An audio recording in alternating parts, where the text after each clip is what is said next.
Hey KU fans, welcome back to another episode of KU Sports Extra. I'm Matt Tait and I'm joined by Tom Keegan, and as always we're going to do our quick rundown of the main fall sports. Well, one of them's not a fall sport, but it's in every season. It's a 365, 24/7 sport. That's right. So volleyball, football, and men's basketball, which officially will get underway Saturday with late night. Not so late anymore. Starts at 6:30, but that's good for the kids, good for families, and good for us. So, yeah. And you know why it used to be late night? Because the practice couldn't start till the following day. So Midnight Madness was... Which was really cool, yeah. I thought. I mean, you know, I went to a couple of those as a kid growing up and all that, and whatever. That's neither here nor there. But I thought that was cool, that the message that sent, that college programs were so eager to get started at 12:01 that they just had to have a practice. And in the height of the Cold War, Marquette had a scrimmage against the Russian national team. Wow. At the Soviet national team at midnight, and Al McGuire's famous quote was, "I'm not afraid of the Russians. I'm afraid of our students at midnight." I like that. That's fair. Who won? I don't know. Yeah. Probably case in point. Soviet. Afraid of the students at midnight. Yeah. All right, well, let's talk football real quick. A Thursday game this week at Texas Tech, the Big 12 opener after a bye week. Tom, mostly I'm curious, what do you think this bye week did for Kansas? They didn't play last Saturday after an embarrassing effort at Memphis. Nothing. I think their problems are too deep to be solved in a half a bye week. Yeah, right. You know, I mean, what it does do is help you this week and the following week. You have a few extra days of rest. That's in case it, you have right? weary bones. And in theory, a few extra days of preparation for both games. But so far, it's been more a case of what they've done rather than preparing for an opponent. Yeah, what a shame, too. I mean, this season, obviously, no one expected 5-6 wins or anything crazy like that. But I think heading into the season, there's no doubt people thought 3 was possible, 2, 3, 4 even, you know. Yeah, I didn't. I thought 1.5 was the perfect over-under, and encouraged people to stay off of that bet. A year ago, I encouraged them to bet the under. So anyone who was thinking 3, I think that was a little aggressive. They're just too young on the line. Right. But either way, it's set up with a nice non-conference schedule that you thought they could be competitive in, and then you had a bye week, and then you go play your Big 12 opener against a team that's also near the bottom of the Big 12 standings. So subtly tough non-conference season, though, other than Rhode Island. Obviously, Rhode Island is the worst football team on the planet. But Ohio, Memphis, those are some pretty good football teams. Yeah, better than you think. I would agree with that. Should have been in both different of those ways. games, though. Yeah, should have been. Even with this team and even with the problems they have, but neither here nor there. So, what do you expect Thursday night in Lubbock? It'll be a nationally televised game. I think Fox Sports 1, 7:30 kickoff. It's scary for Kansas because, you know, on one hand, it's the opportunity to go out there and show the country that you're better than your last couple of efforts have shown. But the other hand, and probably the heavier hand, is that you could really get the doors blown off in front of the entire country. That bothers to watch anyway. Not a real sexy game coast to coast. You could, but, you know, you still want the national exposure. It's still better than not being on TV. Right. Maybe some kid watching this sounds silly, but like, wow, they have cool uniforms. Yeah. Or maybe he'll see Beatty get interviewed during coming out of a commercial or something and say, hey, that dude seems like a nice guy. That's true. All that stuff matters. You know, and usually announcers are more positive than negative. It's hard to be positive about this football team, except on every Monday and say something nice about Kansas football blog. But that's hard. That's easy. Better to be on national TV than not, but certainly the timing could be better. This could be when they have a stronger team and a better chance. But here's the one thing Kansas has going for it Thursday night, and maybe not completely getting blown out right away. They do seem to have a pretty good pass rush. Yeah. Certainly it was excellent against Memphis. Right. And their secondary so far has not been bad. Right. Opponents are averaging 4.8 yards per pass attempt, which is a terrific number, or something like that. Maybe it's 5 point something. I forget now. I think it's more like 5 point. It's low though, yeah. 5.5, I think it is. K-State's is 4 point something. Okay. So the What greatest strength. What if? Yeah, for Texas Tech matches up with Kansas's greatest strength. Rushing the And that passer and is defending the pass, defending right? the pass. Yeah. What But- if? Yeah. Sorry. But nobody has come close to stopping Texas Tech, so it'll be interesting. Yeah, no, I think that's how you have to look at this game. You have to. Why not even think that there's any chance? Sure. Then Well, why watch? and you shouldn't even look at it at the whole 4 quarters. If you're a fan and you're tuning into this game, let's see how we do in the first quarter. Let's see if we can hang in there, and maybe at the end of one it's 17-14, or maybe they're even winning. You know, I mean, Texas Tech's defense isn't very good either. Right. And so if KU has figured out in any way, shape, or form its quarterback situation, or if the line has a little bit of pride kicking in and is just tired of not looking good, maybe they figured out something that allows them to go back and forth for a couple of quarters with this high-powered Tech offense ranked second in the country. I mean, that would be cool. And that would, in itself, you don't want to talk moral victories, but you have to talk moral victories when you're at Kansas and you're in their position. So that would be a moral victory if you could hang in there for a quarter or two. Even if you do end up getting blown out, that's worth something, especially on national TV. Now let's talk outright victory.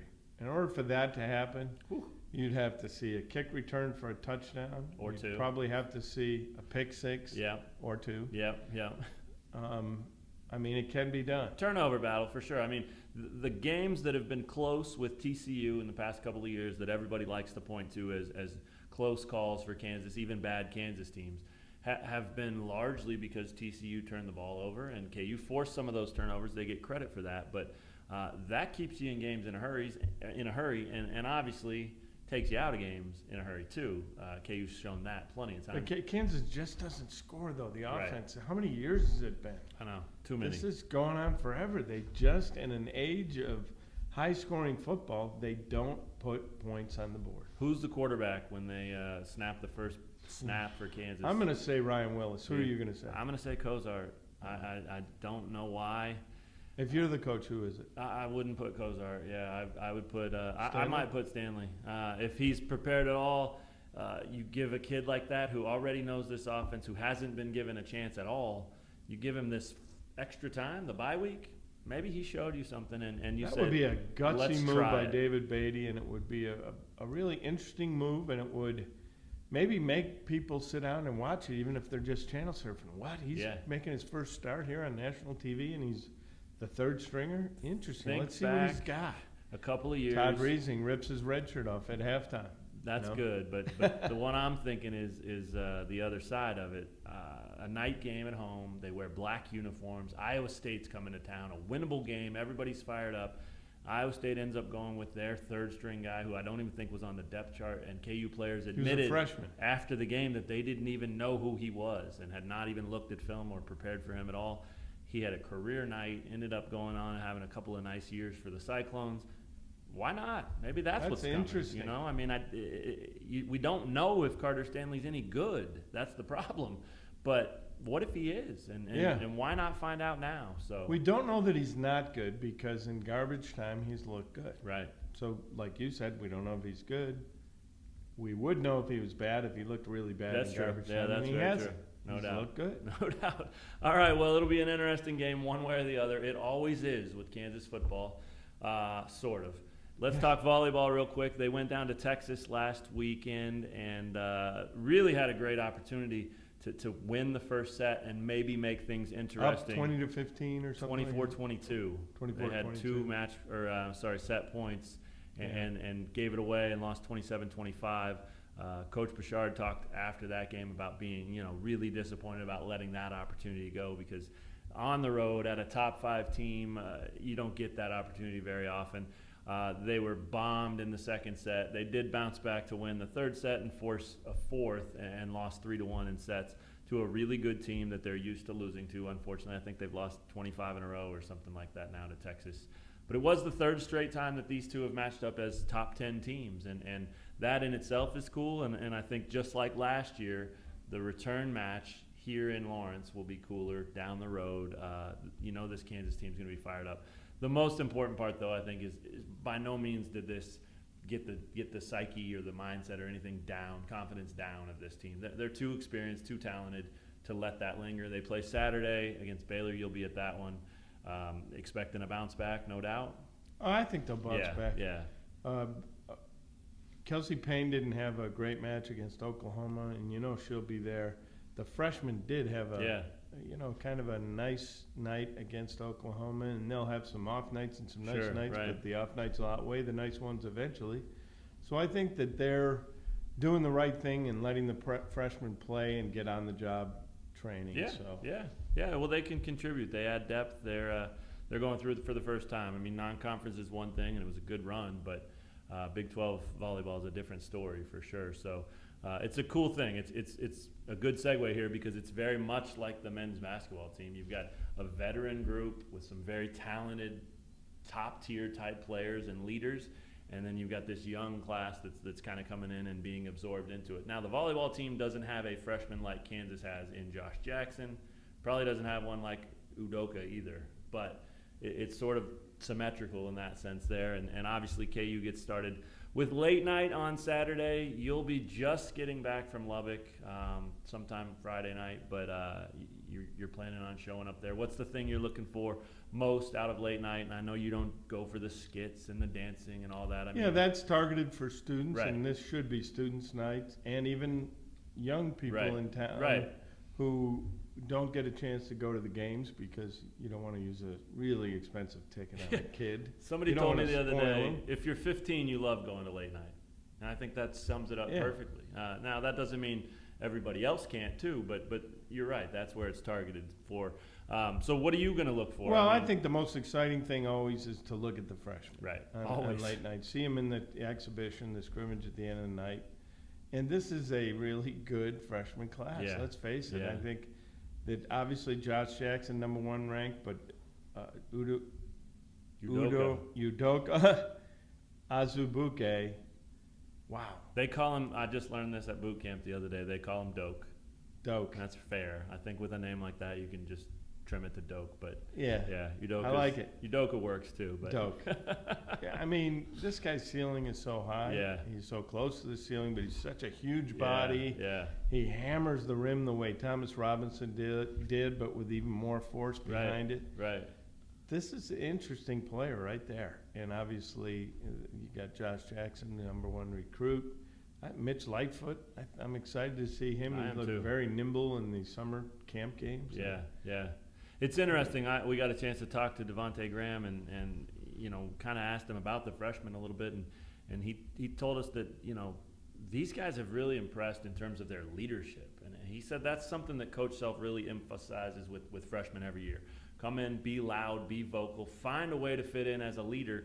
And if you do that, even up to a point, the guys above you are obviously going to be ahead of you in that category, or should be. And then it just makes the team stronger top to bottom. So, well, you saw that in Josh Jackson in the summer, though. Definitely. I mean, he's advanced beyond his years as a maturity. Yeah. Just as a guy, not physically.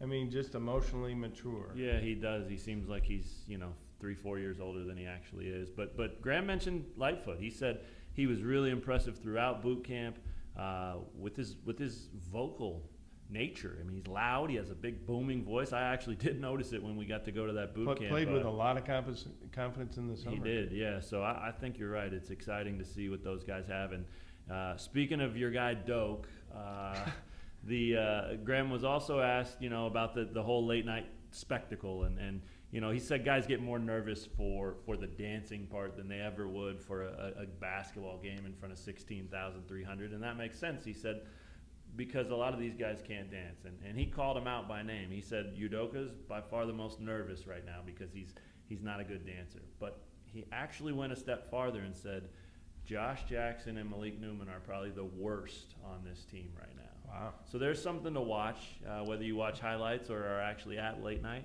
See if those 3 guys, A, are bad, like Devontae says, and B, you might check just to make sure that Devontae is actually better than them, because if he's not, that's a little rough. I'm thinking he's probably is. I'm thinking so too. The way he moves out there should correspond pretty well to dancing. And also, you wouldn't be calling those guys out. No, he's smart. He is smart. So we'll have all kinds of coverage from late night, of course. Who's the best dancer in the athletic department? Oh my goodness. I know the answer. Wow, I want to hear it. He's a safety on the football team. Yeah, Tyrone Miller. Correct. Very good. He likes himself when he dances too, and he's got to stop dancing on the field. Though. Well, if you don't have confidence dancing, you're a terrible dancer. Right. That's a good point. My hand is up. It'll be fun. It should be a great week. It's one of those weeks that KU fans absolutely love. A home volleyball game, that'll be a blast. Later that night, and then a football game right before that on Thursday. So Tom and Benton will be down at the Lubbock, Texas Spectacle. Buddy Holly won't be there, but he will be in spirit. He will be. That's right. We'll pose for pictures next to the mural on the wall. Love that, yeah. And then we'll have everybody at late night bringing you all kinds of coverage from there. So for Tom Keegan, I'm Matt Tait. Thanks for checking out KU Sports Extra, and we'll see you guys next time on another episode.